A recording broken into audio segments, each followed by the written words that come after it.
Опера называется «Волшебный стрелок». Он второй склад назвал его. И, конечно, и о нем, конечно, он главный. Самуиль или Каспар, или воображаемый волшебный стрелок. А отношения героев Макса и Агаты, их любовь, так вот здесь она очень ярко показана. И больше она показана в этой самой первой картине второго дня. Вебер, как композитор, считает нужным даже больше показать Агату, чем Макса. Вспомните, каким был Макс показан в Марии в первом действии.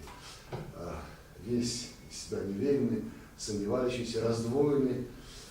Так, натура не цельная, а вот Агата – это цельная натура, в которой нет места злу или возможному злу, как в душе Макса. Очень добрая, естественная, мягкая, нежная, заботливая, и спор продолжается. Так вот, и вот яркий портрет Агаты, именно в первой картине действует композитора. И еще один прием. Как вы знаете, девушки, все познают сравнение, так и здесь.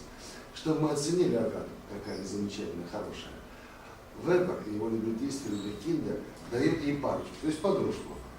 Подружку, в сравнении с которой мы не ценим Агату. Ангель тоже хороша, но Агата лучше. Набор достоинств, добродетелей. Вместе с тем Вебер, как и Моцарт, помните у Моцарта какие великолепные партии, даже героев второстепенных, не важно. Дон Базилио, Керубина, это еще, так вот, Моцарт, Вебер, и даже партии Ангель дает очень яркую, богатую музыку. Он не жалеет свою фантазию отражения, просто потому что у Агаты еще несколько красивее. Образ Агаты раскрывается в ее знаменитой арии. Она не менее великая, может быть, более, чем ария Макса. Она еще больше по размерам, еще больше каждой из ее частей. И тоже любимая форма. Вообще романтики полюбили эти новые формы, свободные формы. Девочки, когда говорят свободные формы, то имеют в виду формы, которые выглядят так. Это 3-4 раздела в разных тональностях, метрах, темпах с разными характерами, то есть контрастными характерами. Иногда такие формы называют контрастно-составные. Так вот, романтику полюбили. И вот если обратить внимание, именно у Россини, да, тоже их немало. Вспомните арию Дон Базилио, арию Фигаро самого из Сицилийской церемонии. Так, сейчас откроем. Вчера перенес, поэтому здесь доставать по-новому. Так, Германия.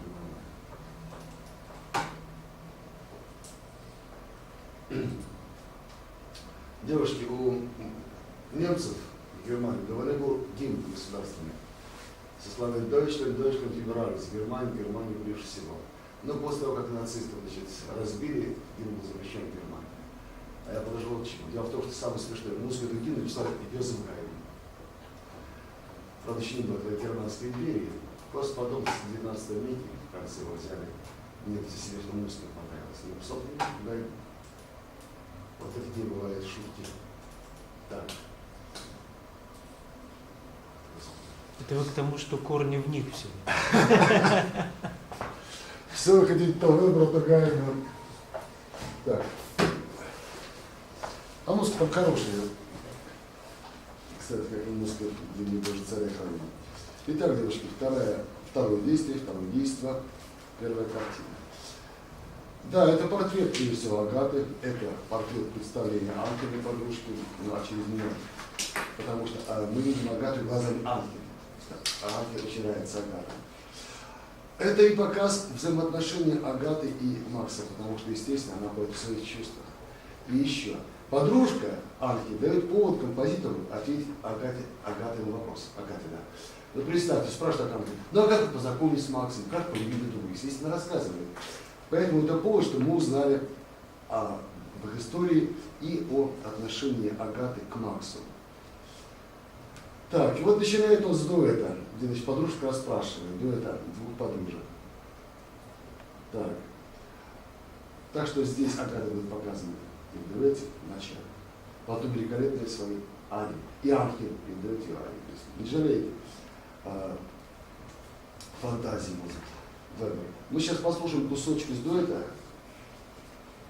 И вот если вы обращали внимание вчера, и сегодня обратите внимание, когда слушаешь оперу, ты понимаешь, да, это музыка 19 это музыка романтическая, вместе с тем хорошо понимаешь вот что, как здесь сильные корни Генделя, Глюка, Моцарта, особенно, например, Гайна и Марата Любимого года. Ну, очень сильно подойдет. И еще здесь тоже был, помните, чем занимался Фигаро? Да измерял метром комнату, чтобы не поставить какую-нибудь. А Агата занята мужской работой, заколачивает гостем. Почему? А помните, когда портрет дедушки упал, это из тревожи. Еще снова гость. Тут 1000 лет, ну 1000 сотни лет. Все не держался, вдруг бах, вывалился. Конечно, плохая примета. Кто бы сомневался. Так, итак, начальный дуэт. Прелестная музыка. Я сказал бы так, что как ансамблевый композитор Карл Мария фон Вебер не уступает в мастерстве индивидуализации Вольфгангу Моцарту. Откроем. Он уже загружался. Появился помедленно.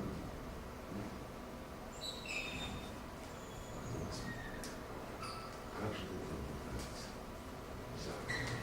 Стрелка встала.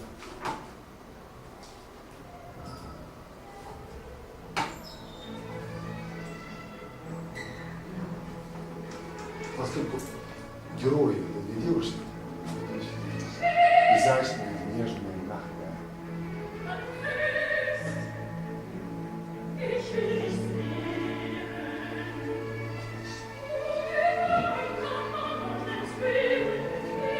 Великолепные голоса, великолепная техника исполнения.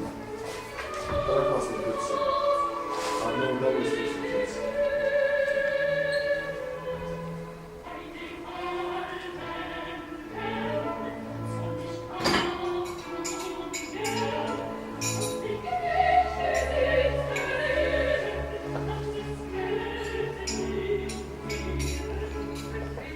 То есть сразу Вебер показывает это в сцене, вообще. И вот это называется формальный дуэт, реально это самая настоящая сцена, только сцена ансамбля. То есть он продолжает заветы Глюка развивать.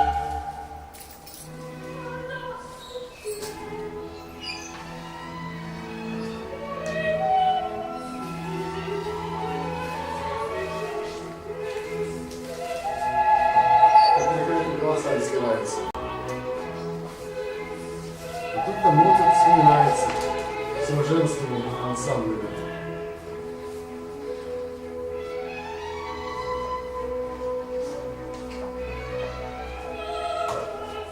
Ну и так далее, девушки, нас этого не хватит. Девушки, есть поговорка, вы, возможно, слышали, короля играет окружение. В театре, другие отправляются так. Опытные драматурги чаще всего вначале показывают тех, кто вокруг главного героя, а потом только его. Показывают окружение, кто понимает, кто из королева. Так вот, Вебер поступает здесь тоже так же. Вначале он показал их вместе, потом покажет Анхель, и лишь потом крупным планом нам покажет Агату. Агату. Так. Так что сейчас давайте послушаем эту самую Агату, простите, Анхель. Итак, ария, ариетта, Анхель. Кстати, еще ариетта. Девушки, есть табель о рангах. Ну, представьте, вот вы пришли в гости, ну, много пришли в гости, вам дали вот такой торт, а в другом гости вот такое пирожное. И сразу ясно, что вы знаете для хозяина. И кто другой человек. Так и здесь. Анхель дается ариетта, то есть небольшая ария. Агате дается ария. Во-первых, название только огромный преобладный, она главная. Но музыка в Тарьяне великолепная. Итак, ариетта Эльхин. Ну, может привести Анхель, можно Эльхин. По-моему, по-немецки правильно Эльхин, я не знаток немецкого языка. Просто не такой очень нажимаю сейчас.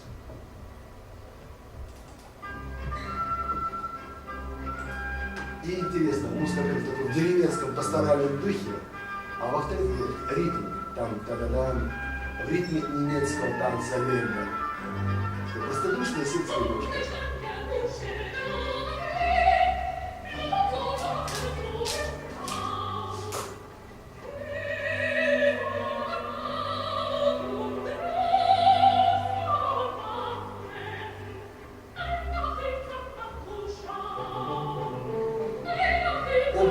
лирический, немножко шутливый, духовный, скворцовый.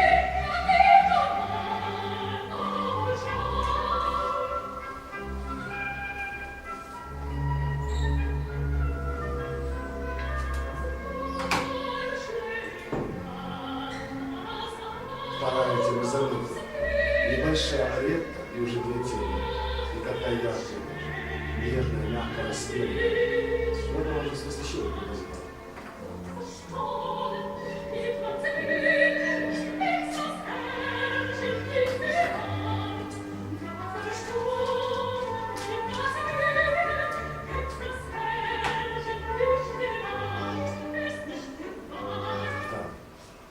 А теперь переходим к главному блюду этой картины, то есть арии Агаты. И мы видим, что, может быть, повезло этому самому Максу, нежная, преданная, любящая, заботу, внимательная, огромная, красивая ария. И ария, как ария Макса, разнообразна. Разнообразна, девушки, по тем чувствам, что это музыка дает. А эти чувства весьма контрастны. Какой же может быть контраст? Любит его.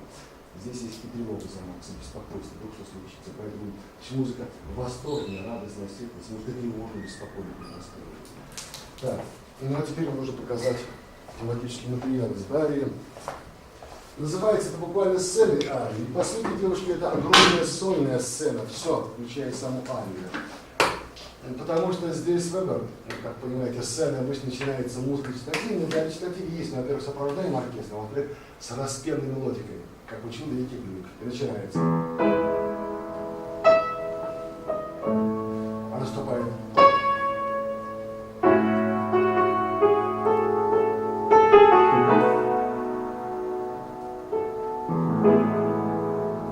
Так.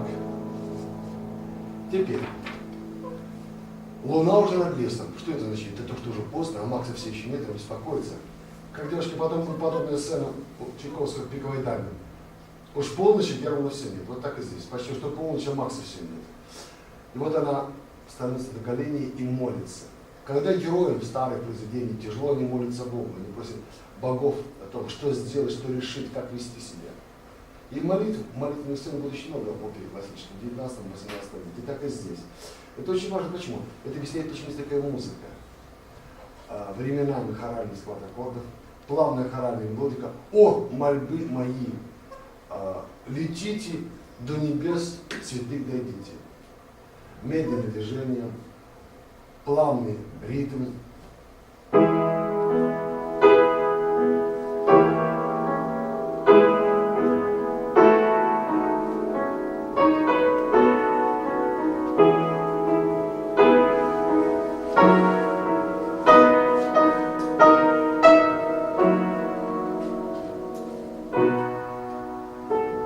Девушкам доводилось слушать современные родительские песни?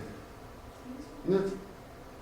Ну и просто обычно каждый год дюжина другая знаменитых певцов выпускает рождественский альбом, где поют классические рождественские песни. На английском, французском, немецком языках. Так вот, это совершенно других рождественских песен. Возвышенные, молитвенные, божественные, небесные. Вот это первый раздел арии. Ми мажор, целая тональность. Так. Прозвучало. И вот смена резкая. Она подходит к балкону, все молчит, все какого.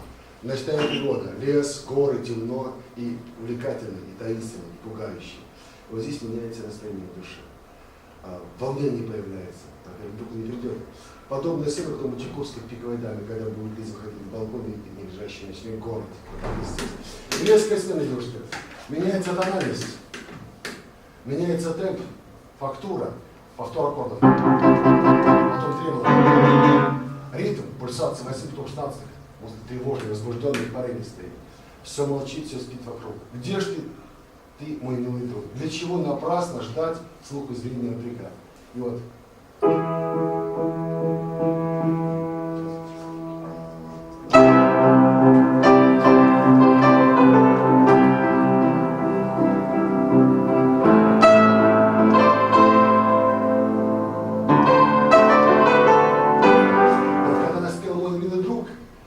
Волнение, которое он испытывает, трепет, показывает то, что появляется в нижнем голосе контрапункты, фигуры, звучащие 16, тревожные, как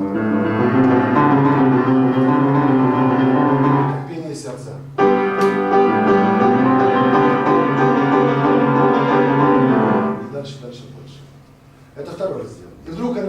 о, вижу, что мелькает. Идет там кто-то. Из леса убегает, спешит сюда. То есть он, все, пришел. Долго волновался. Радость. Подобная сцена потом будет в опере Доргомышского «Русалка», когда князь появится.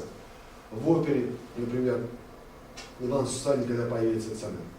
Богдан, жених Антониды. Во многих операх, когда, например, Евгений появится в саду, Татьяна его ждет, все это будет опыт взят ОВР. Волнение, радость, потому что возлюбленный пришел. Поэтому сразу смена темпа, ажитата, отрывистые аккорды, скачки возбужденные. Он.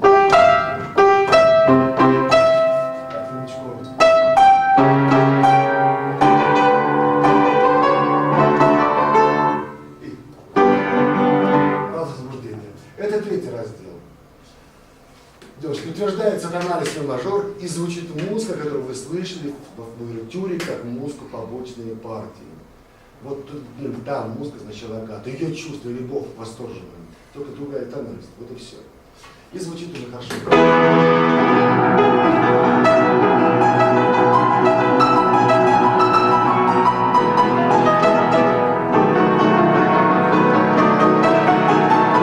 Вот так он подготовит оркестр, вступление голоса, и на вершине, фортиссимо, сладкое сердце активиста.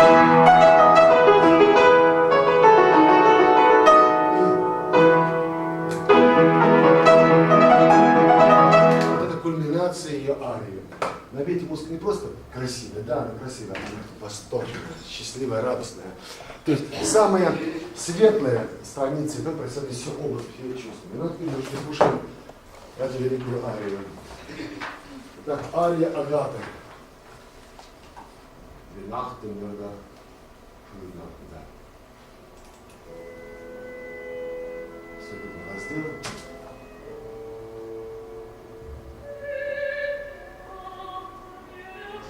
Огромная ария, более 9 минут.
Вот первый раздел.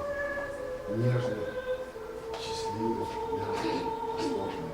Подобные страницы будут, которые вы будут молиться, например, о Иде, требующие из героев. Молитва, например, светлая, возвращение Бога, теплая, нежная. У Жиды, это будет такая же музыка. Молодец.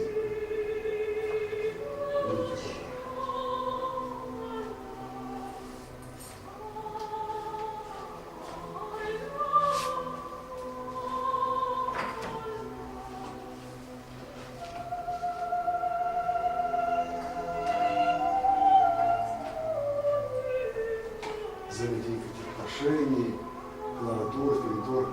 Он не итальянец, он это любит. Он сторонник людей Блюка. Если это не любите.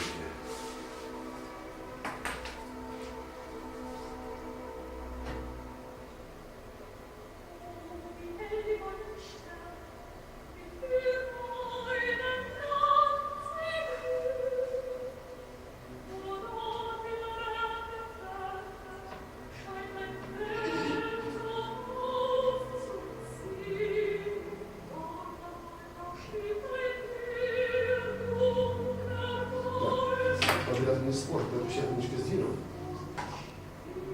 Так.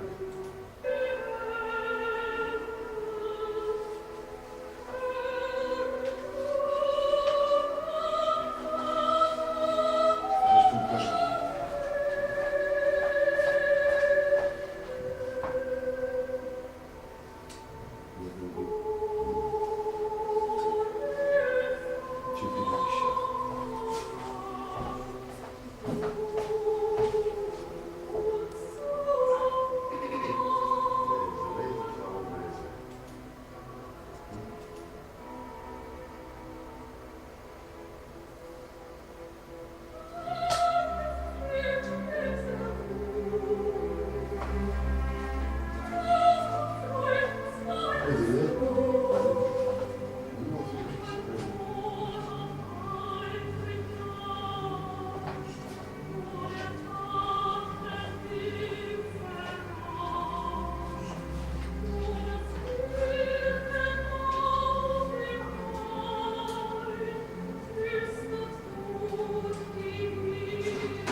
Сейчас очень важный момент.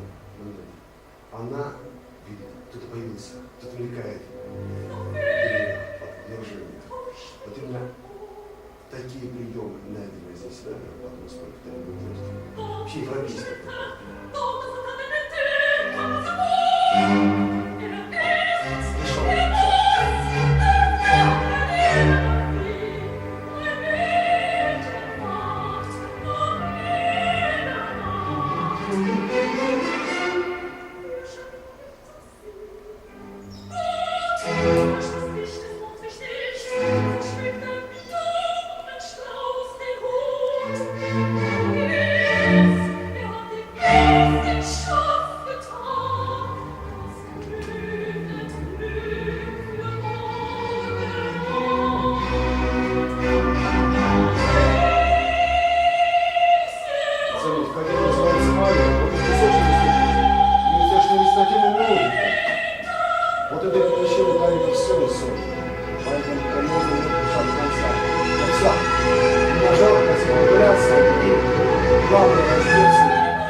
Напоминаю, что происходит дальше. Макс пришел, все замечательно, но беспокойный, встревоженный, она удивляется, не понимает, в чем дело, а он не может по известной причине объяснить. Итак, он уходит, кончается первая картина, вторая картина. Напоминаю, что это не просто там же, это не близкий путь, это несколько верст до долины, там кто-нибудь сбегает, это ночь. Вспомните, когда ждала уже, луна взошла, была наверху на небе, глухой ночи, в темный, страшный, проклятый Богом, или лес, вот куда. Долину, ущелья, пропасти, крикнешь, как минуты будет отдаваться, вот какие места. Вот все эти ужасы, страсти, этот пейзаж жуткий. И все, что испытывает он там впервые и в последней жизни Макс, он тоже не хотел, что все его боятся. Вот все это здесь Вебер Блестяще покажет. Поэтому в этой картине главные средства показа переживаний, показа окружающего мира, то есть пейзажа, ну, жуткого, пугающего, страшного, главной роль отводится оркестру, оркестровой музыки. Здесь, конечно, будет пение звучать, будут речи, даже будет разговорные мелодии, но главное оркестровая музыка. Это тоже его находка. Так потом будут поступать многие композиторы. Так что музыка здесь и изобразительно показывает жуткий, страшный, ночной, фантастический, опасный лес. И поразительно будет показывать чувство Макса, его волнение. Ну и кроме того, здесь немало находок. Ведь надо будет показать не просто людей, а показать призраков. Идет мать, это не мать, это призрак, матери нет, она мертва. Агата жива, но здесь нет, это ее призрак. То есть нечто нереальное, фантастическое, фантом показывает.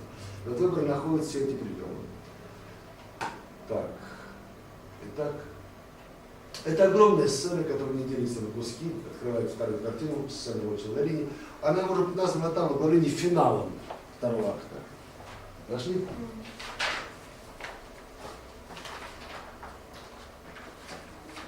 Но чтобы мы сами легко догадались, что и что, как слушатели и зрители, то потом, когда они будут отпевать «Золотое поле», Каспар будет выступить «Ein», «Zwei», то есть первое поле, вторая, драй и так далее. Все 7 пуль считают. И после каждой пули отпитой жуткие вещи происходят вокруг, пугающие людей. Итак,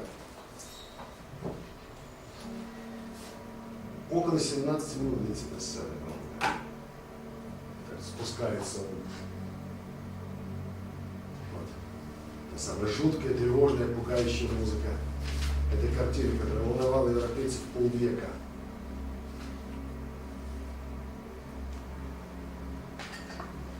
Потому что потом и другие музыканты научились показывать такие страсти.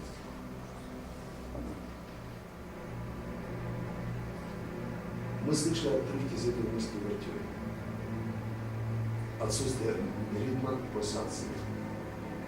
Требовало струны становилось еще, уменьшились аккорды, медленно сменяющие диссонансы, контрабасы,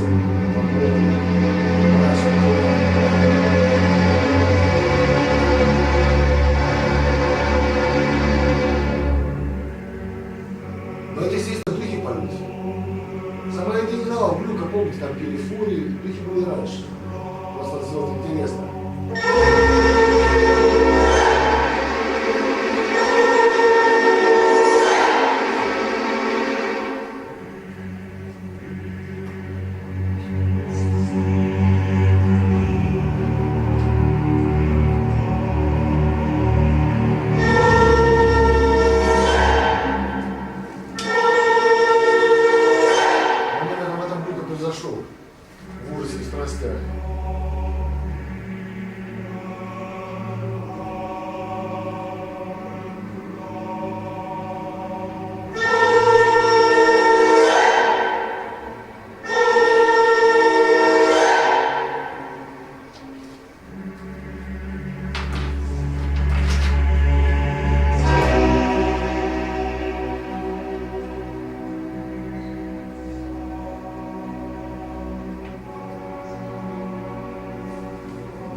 Макс появляется.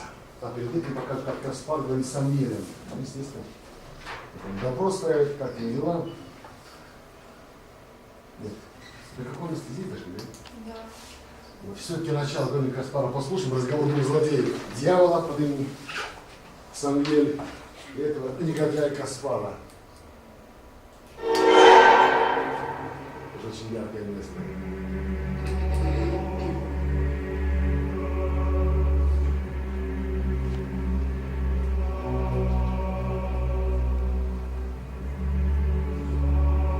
Так что здесь есть не только хоровые песни, охотники, христиан, трезвых духов.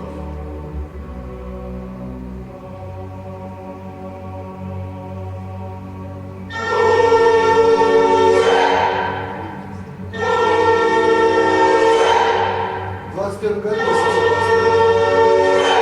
самый большой авангард. Никто не стоит передовой продвинутой яркой музыки. Ни итальянцев, ни французов. Колокол звонит, полночь, все. Время пришло. Кто еще не мог работать колокола в европейской звонить. А тут появляется как положено полночь дьявола.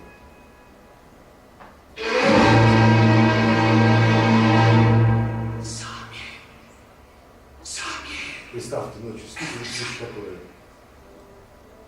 В ужасе проснешься.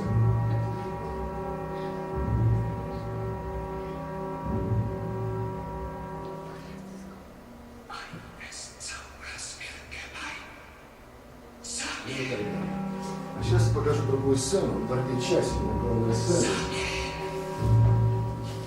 Так. Тут всякие значит, таинства совершаются дьявольские, адские. Вот, общая страница.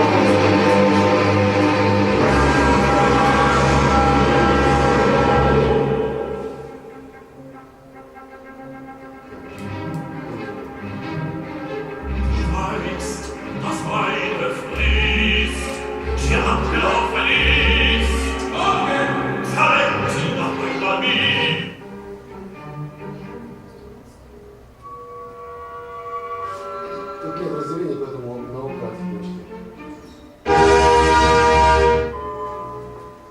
Я здесь упаду.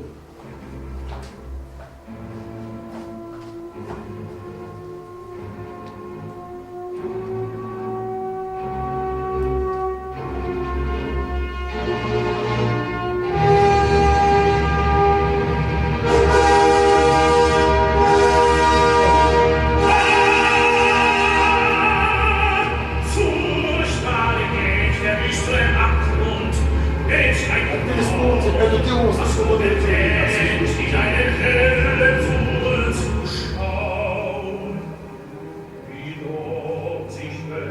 очень яркое место, что показывает, как ну, сомнение борется. И страшно, и надо идти, и говорить себе, нет, преодолеть, смогу добиться своего. И говорить зачем.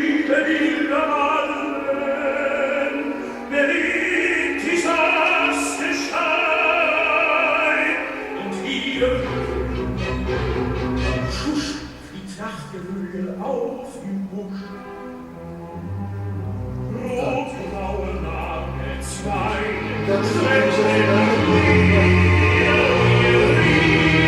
И так пришел он туда, естественно, сам лес исчезает, он не будет виден, не только Каспара.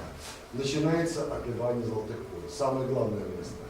Потому что именно здесь происходит злодейство и чудо одновременно. Так, пули, которые даже принести ему счастье, на самом деле, которые уничтожат Макса, никого не знали. Макса Ага. И вот здесь-то самое большое нагромождение музыкальных чудес, музыкальных фокусов, изобретений. Так, все, девочки, давайте откроем сразу это местечко. Эта сцена потрясала всех. Никого, не фотографии появляется. Никого не было. Вот. Отсюда. 132 страница. И Каспар считает. Ein, zwei, drei, vier, fünf, sechs, sieben. Так. Stehe mir bei in dieser Nacht, bis der Zauber ist vollbracht. Заклинание. Dann wär mir so grau als Blei 1, 7, 9 und 3. Dass die Kugel tüchtig sei. Samuel! Samuel! Herbei! Удары на слабую долю контрабасов, тремоло, личность аккорд.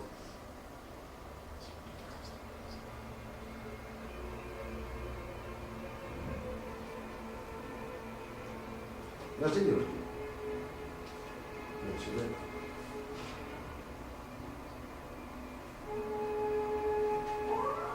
Eins!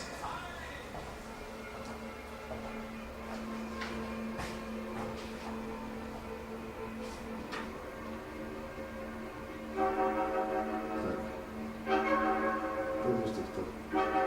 Drei, zwei, eins. 2! Еще две.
Чем дальше,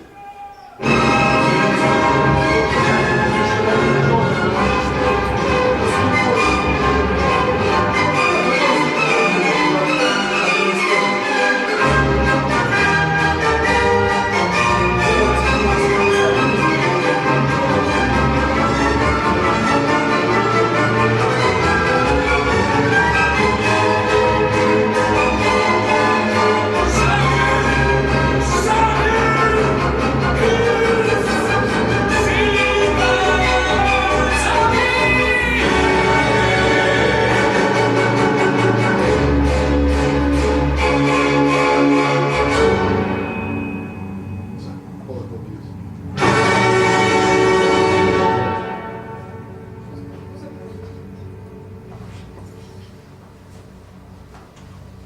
Ну и что, девушки, сегодня волнует эта музыка, нет? Меня тоже, хотя много чего наслушаться, почему мы слушаешь, развивает. От этой музыки уже 90 лет, почти что без годика. Фантастика, как далеко вперед забежала. Поэтому в 19 веке, до начала 20-х, еще молодого Шонберга, песня «Гуре», такие же приемы, «Дикая охота ночная», «Всадники», «Фантомы», «Призраки», все эти ужасы. И работают без слов. Так, девушки, прочитайте до конца разбор оперы. Ну, кроме, естественно, арии Агаты, из сцены «Тревожный пуль». Посмотрите 10, послушайте песни охотников и песню «Подружек невесты», которая построила прототип, а потом для Вагнера села песни «Подружек невесты» из оперы «Лингвин». А в следующий раз переходим к инструментальной музыке Карла Фонтана. Ну и второе, в следующий раз, так. Речь пойдет об опере «Сельский терминник». На неделю, так что будьте готовы. На сегодня все. До встречи через 6 дней.